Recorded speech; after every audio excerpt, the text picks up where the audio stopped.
Metro রেলের ticket machine অচল, বিপাকে যাত্রীরা। পদ্মা সেতুর কারণে যাত্রী হারাচ্ছে লঞ্চ ব্যবসায়ীরা। ধামরাইয়ের মৃৎশিল্প বিলুপ্তের পথে।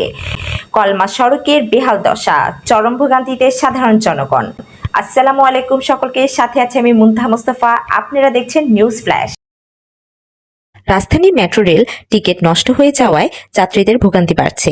কাউন্টারে ভিড় ও সময় মতো ট্রেনে উঠতে পারছে না অনেকে। কর্তৃপক্ষ জানায় টেকনিক্যাল টিম কাজ করছে।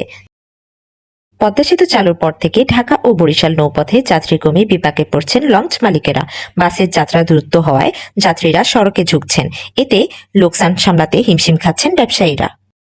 ধামরাইয়ের কাকরান সহ কয়েকটি এলাকায় বহু প্রজন্ম ধরে বেঁচে আছে মৃৎশিল্প। এখনও টিকে আছে হাতে গোনা কয়েকটি পরিবারে। প্লাস্টিক ও অ্যালুমিনিয়ামের প্রতিযোগিতা ও কম মুনাফায় কুমাররা পেশা ছাড়ছেন।